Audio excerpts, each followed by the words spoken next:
ఓం శ్రీ మహాగణాధిపతయే నమః. శ్రీ గురుభ్యో నమః. హరి ఓం. ఓం తత్పురుషాయ విద్మహే మహాసేనాయ ధీమహి తన్నః షణ్ముఖ ప్రచోదయాతు. శ్రీవల్లీ దేవసేనా సమేత సుబ్రహ్మణ్యేశ్వర స్వామినే నమః. మనకి ముఖ్యంగా మార్గశిర మాసంలో శుక్లపక్షంలో వచ్చే షష్ఠిని సుబ్రహ్మణ్య షష్ఠి అని పిలుస్తూ ఉంటారు.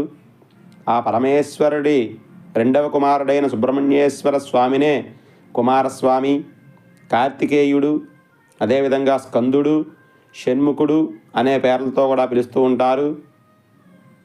దీన్నే స్కంద షష్ఠి, చంపా షష్ఠి, ప్రవార షష్ఠి, సుబ్బారాయుడి షష్ఠి అనే పేరుతో కూడా పిలుస్తూ ఉంటారు.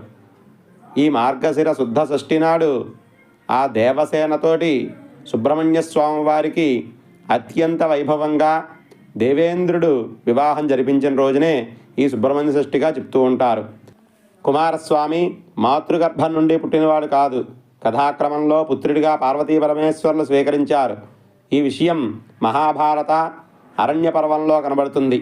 పూర్వం 3 లోకాలను కూడా భయభ్రాంతులచే పీడిస్తున్న తారకాసురుడు అనే రాక్షసుడిని అతని బారి నుండి రక్షించుటకై దేవతలందరూ కూడా బ్రహ్మదేవుడిని శరణ వేడుతారు.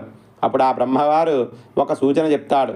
తారకాసురుడు అమిత తపోబల సంపన్నుడు, బలసారి కావున చంపడం తన తరం కాదని, ఈశ్వర తేజాంశ సంభవుని వల్లనే వీడికి మరణం ఉంటుంది అని చెప్పాడు. కావున మీరు శివుడికి హిమవంతుని పుత్రి అయిన పార్వతీదేవికి వివాహం జరిపించినట్లయితే వారికి కలిగేటువంటి పుత్రుడే ఆ తారకాసురుని సంహరించగల సమర్థుడవుతాడు అని తరుణోపాయం చెప్పాడు. దేవతలు శివుణ్ణి ఒప్పించి ఆ పార్వతీదేవితో వివాహం జరిపించారు.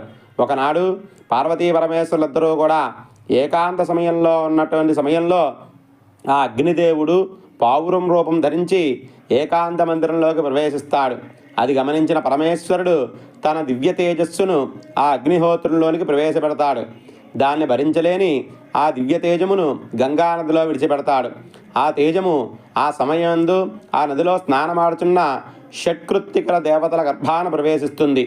ఆ రుద్రతేజమును వారు కూడా భరించలేక పొదలలో విసర్జిస్తారు. 6 ముఖాల తేజస్సుతో ఒక దివ్యమైన బాలుడిగా ఉద్భవిస్తాడు. ఈ విషయం తెలుసుకున్న పార్వతీ పరమేశ్వరులు రుద్రాంశ సంభూతునిగా ఆ షణ్ముఖుని అక్కన చేర్చుకుని కైలాసం తీసుకుని వెళ్తారు.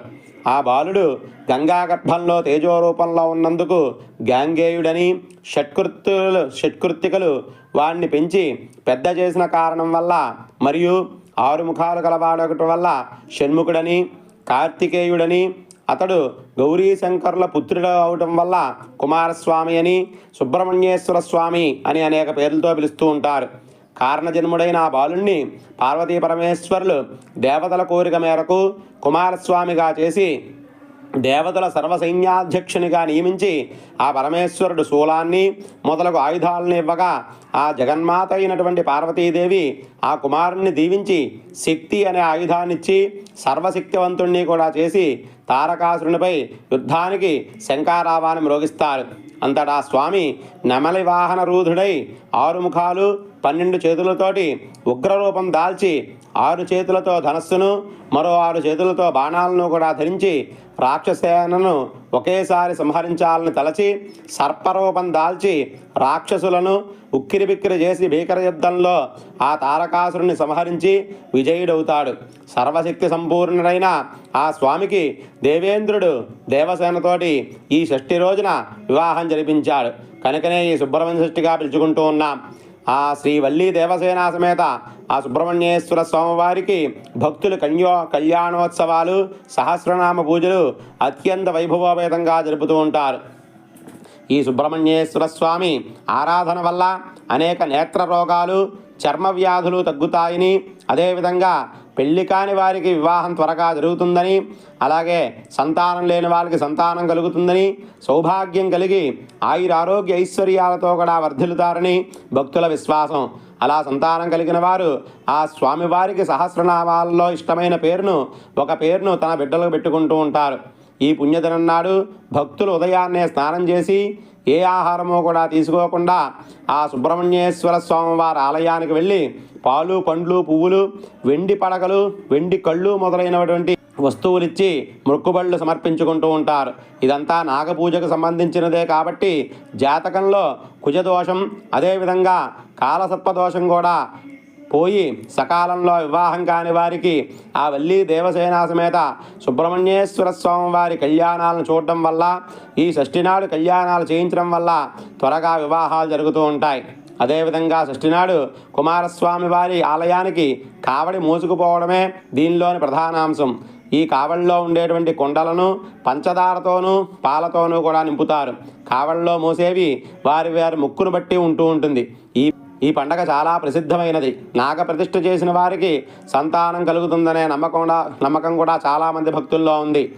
సుబ్రహ్మణ్య షష్ఠీ వ్రతంలో సామాజిక ప్రయోజనం కూడా కనబడుతుంది. ఈ వ్రత విధానంలో దానాలే ప్రాధాన్యం అని తెలుస్తుంది.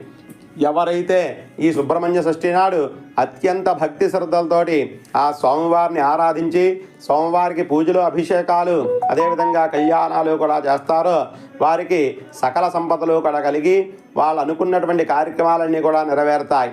సుబ్రహ్మణ్య షష్ఠీ కథాయాం సమాప్తాః. సర్వే జనా సుఖినో భవంతు. స్వస్తి.